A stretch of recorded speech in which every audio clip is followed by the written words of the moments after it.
Bodoland fine arts ससाइटिनि बानजायनायाव मिथिंगायारि नुथायनि सावगारि दिन्थिफुंनाय हाबाफारि जालाङो। तामुलपुर जिल्ला सिंनि गरेस्वर नावकाटानि सुक्लाय सेरफाङाव थानाय जोहोलावफुरि पार्कआव 7 जानुवारि खालारखालि बानजायनाय बे हाबाफारियाव ओनसोलनि गोबां फरायसा फरायसुलिफोरा बाहागो लादोंमोन। मख'जाथाव बाथ्रादि थांनाय 2005 मायथाइयावनो गायसनजानाय बड'लेण्ड फाइन आर्ट्स ससाइटिनि बानजायनायाव खुंनाय बे हाबाफारिया देग्लाय 5 बोसोर जाबाय।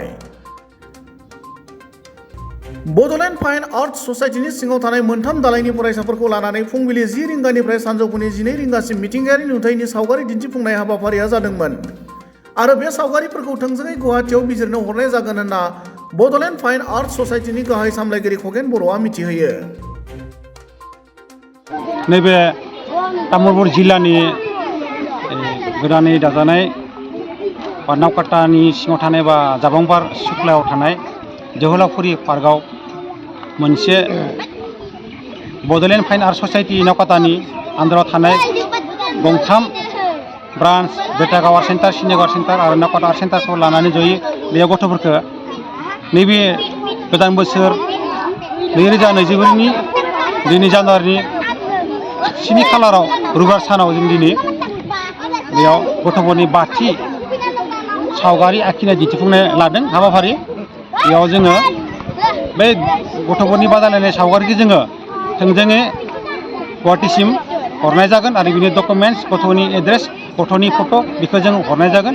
बेखौ माने गुवाहाटीसो नायो नालाय, ओंखायनो बिनि रिजाल्टखौ जोङो 15-20 गेजेराव रिजाल्ट होनाय जागोन। बेयाव माने गोबांफोर गथ'आ मेक्सिमाम 100-600 बा 70 गथ'फोर दङ स्टुडेन्ट। दा माने डकुमेन्टस मोनजोब्बाय। दा माने गथ'खौ जों दायोसो जों गथ'फोरनि सावगारि आखिनाय बयखौ जों थिखांनाय जादों, दिन्थिफुंनाय जाबाय। नाथाय बेसेबां गथ' बे आर्ट लानाय सोलोंसा फरायसा फरायसुलिफोरा बेसेबां जादों बेखौ दा हिसाब गैथ'वा। बेसेबां गासैबो फैदों, लोगोसे बे फरायसा फरायसाफोरनि बिमा बिफा फैदों। दा बेयाव जों मा बुङो जेहेतु आर्ट्स थोंजोङै आं बारा बुंनो थाङा। माने आजिखालि गथ'आ जुदि जोनोम मोनबाय, गथ'खौ फेदेरबाय फोलावबाय, माने 4 बोसोर 5 बोसोर जाबाय। एक्सुवेलि 4-5 बोसोरनिफ्राय जों गथ'खौ सावगारि आखिनाय होनो हायो। मानो होनबा बै सावगारि आखिनायजों लिरनायजोंनो बै फरायनाय बे खुदिया गथ'फोरा बे थोंजोङै फरायनायाव मदद जायो। आखरा माने मोजां जायो आरो माने ओरैनो जोङो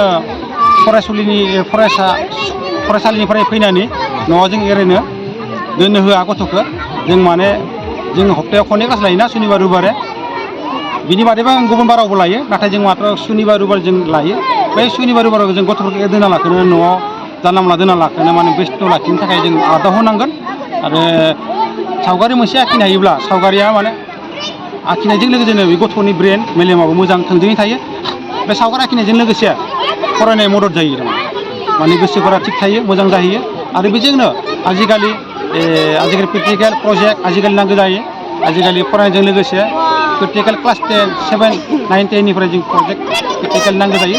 साइन्स फरायोब्ला ओरै नांगौ जायो जे बिदिनो जोङो बै गथ'आबो बे आंनि बड'लेण्ड फाइन आर्ट्स ससाइटियाव लानानै रोंनानै थाङोब्ला, बे गथ'आ जुदि BE पास फरायनानै फोजोबना लानायजों लोगोसे बे नैबेनि आर्टनि कर्सखौ फोजोबनानै जुदि लायोब्ला, बे थोंजोङै गभर्नमेन्ट अफ कलेज होनना बुङो। ओरैनो जोंनिया गुवाहाटी भकेसनेल कलेज दङ, बिदिनो क'क्राझार फाइन आर्ट कलेज दङ।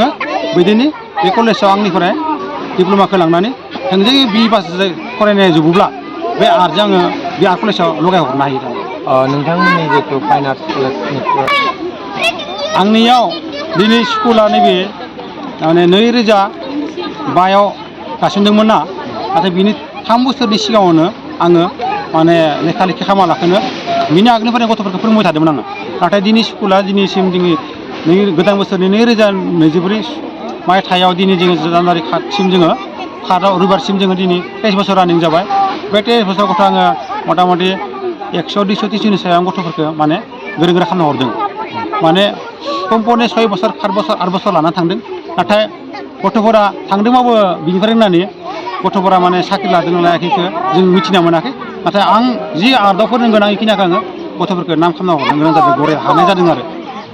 दायो नोंथांनि जितु स्कुलाव आंनिया गासै बे बे आंनि बे Bodoland fine art society Naokata आं गावनियाव फोरोङो आरो माखासेखौ आं ब्रान्स लादों बेटागाव art centre सिनिगाव centre Naokata centre बेयाव जोङो थाग्रा सेन्टार दङ जयै आंनिया मथा मथि 160 70 बा 90 नि गेजेराव गथ' स्टुडेन्टफोर दङ आरो बर्थमान दिनैसिम आरो আজি 7 জানুৱাৰী নাওকাটা আৰ্ট ছ'চাইটি লিমিটেডৰ সহায়ত এখন আৰ্ট প্ৰতিযোগিতা কম্পিটিশ্যন পতা হৈছে ইয়াত বহুত ল'ৰা ছোৱালীয়ে অংশগ্ৰহণ কৰিছে যিহেতু আজি ৰবিবাৰ দিনা জৱাহৰলাল পাৰ্কত এখন আৰ্ট প্ৰতিযোগিতা পতা হৈছে ইয়াত বহুত সৌন্দৰ্য বা বহুত অভিভাৱক অভিভাৱকবিলাক উপস্থিত আছে বা ল'ৰা ছোৱালীখিনি বহুত আগ্ৰহেৰে উৎসাহিত কৰি আহিছে ইয়াতে কম্পিটিশ্যন দিবৰ কাৰণে আশা কৰিছে যে ভৱিষ্যতৰ কাৰণে সিহঁতে অলপ আৰু ওপৰলৈ উঠি যোৱাৰ কাৰণে মই